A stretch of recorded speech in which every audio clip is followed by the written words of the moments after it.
Aries DJ.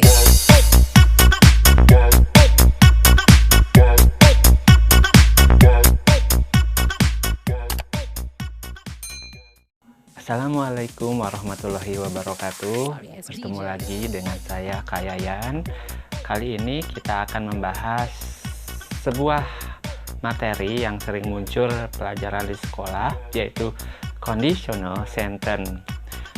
Sebenarnya conditional sentence itu ada 4 tipe ya. Tipe 0, 1, 2, dan 3. Nah, tapi apa sih conditional sentence itu? Conditional sentence itu adalah kalimat pengandaian. Kalian pernah kan berandai-andai ingin mendapatkan sesuatu di masa yang akan datang, merubah sesuatu kejadian di masa lampau supaya hasilnya menjadi sesuai yang kita inginkan. Nah, di dalam bahasa Inggris itu diungkapkan dalam conditional sentence, atau biasa ada juga yang menyebut if clause, atau dalam bahasa Indonesia kalimat pengandaian. Nah, yang akan dibahas kali ini adalah conditional sentence tipe pertama. Kenapa tidak 0 dulu? Kalau tipe 0 itu ya memang sudah seperti itu gitu. Contohnya kalau tipe 0 itu jika kamu menyentuh air, kamu akan basah. Misalnya, if you touch the fire, you will get burned. Memang sudah seperti itu gitu ya. Nah, kalau tipe yang pertama, the first conditional sentence is refer the future, an action or activities in the future will only happen if a certain condition is fulfilled. Jadi kejadian tipe pertama itu kejadian di masa yang akan datang jika persyaratannya itu, the condition ya, persyaratannya fulfilled, dipenuhi begitu. Contohnya di sini lihat, if John has the money, he will buy a car. Jika John memiliki uang, dia akan membeli sebuah mobil.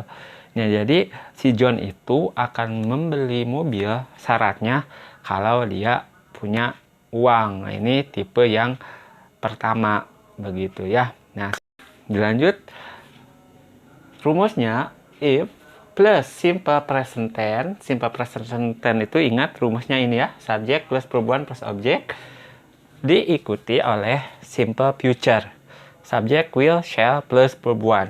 Atau bisa kita bagi juga if plus simple present tense ini kita namakan dengan if clause ya, if clause-nya, karena ini selalu simple present tense-nya ini selalu bersama-sama dengan kata if begitu ya. Dan main clause-nya selalu simple future tense kalau untuk tipe pertama begitu ya. Dan pasangannya ini tidak berubah, cuman posisinya bisa dibolak-balik, bisa main clause dulu atau if clause dulu. Contohnya yang tadi, if John has the money, he will buy a car. Atau kita balik, jadi main clause-nya dulu, he will buy a car if John has the money. Begitu ya. Nah, di sekolah, di SMP terutama, tipe pertama ini ditanyakannya faktanya ya, faktanya. Kita lihat faktanya, kalau if clause-nya ini positif, ya, maka pertama ini faktanya ada di dalam simple present tense gitu ya. Ini faktanya. Contohnya di sini. If John has the money, he will buy a car. Jadi faktanya, kebenarannya adalah si John itu sebenarnya tidak punya uang, cuman dia berandai-andai kalau dia memiliki uang, dia akan membeli sebuah mobil gitu ya. Jadi faktanya, John doesn't have the car, he will not buy a car gitu. Nah, contohnya yang lain adalah misalkan, if I come to the school late, the teacher will be angry. Nah, itu tipe pertama. Kita lihat contoh soal yang biasanya muncul di pilihan ganda.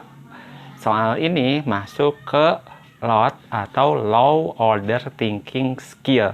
Kenapa? Karena siswa-siswa sekarang di sekolah dianggapnya sudah menguasai soal-soal seperti ini. Kita perhatikan soalnya. If Lala bla bla bla the rainbow cake, she will bla bla bla eat. Pilihannya? Jawabannya, kalau kalian menjawab soal yang A, ini salah. Kenapa? Karena lihat di sini subjeknya adalah Lala. Lala itu kata benda. Kata ganti dari Lala adalah she. Ya.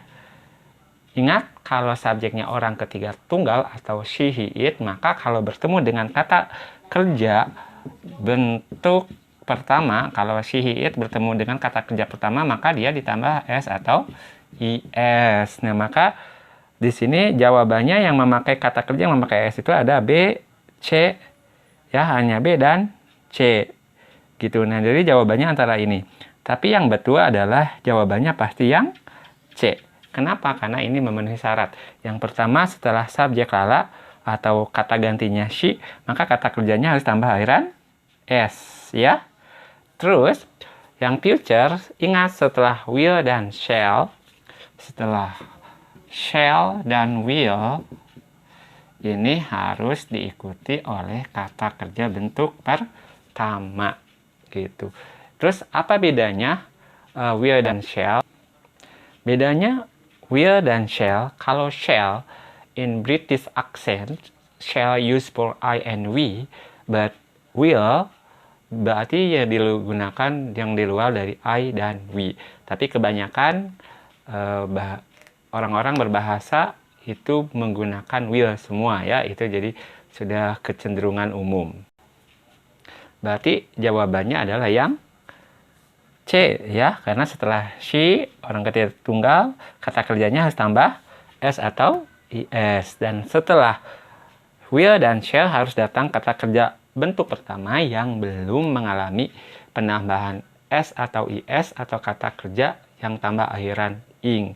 Maka jawabannya adalah yang C, karena sesuai dengan rumusnya. Jadi untuk dapat menjawab soal seperti ini, kita harus mengingat rumusnya. Contoh soal yang nomor 2. Soal berikut ini biasanya yang ditanyakan adalah fakta dari sebuah conditional sentence. Coba perhatikan.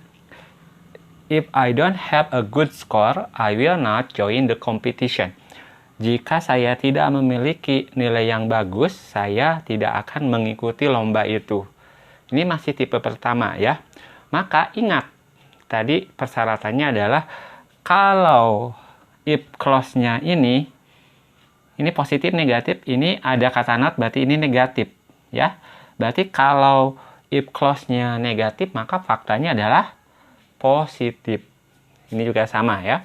Ini negatif bisa dipastikan kalau ditanyakan faktanya, berarti faktanya harus dalam kalimat positif. Berarti lihat aja langsung. Yang A, I may join the competition because I may have a good score. Ini sudah positif, ya. Sudah mengikuti atau sudah masuk ke persyaratan itu. Yang B, I don't, ini pasti salah karena ada kata I don't. Karena tidak mungkin sama, ya. Ini negatif, pasti salah. Yang C, I may join the competition because I don't. Nah, ini juga ada kata I don't, pasti salah. Karena kalau if clause-nya, ingat kalau untuk tipe pertama, kalau if clause-nya negatif, maka faktanya pasti positif. Pasti jawabannya adalah I may join the competition because I may have a good score. Nah, itu pembahasan conditional sentence tipe pertama. Mudah-mudahan bisa memahami dan bisa mengerti. Kalau ada pertanyaan boleh ditulis di komen. Assalamualaikum warahmatullahi wabarakatuh. Sorry, it's DJ.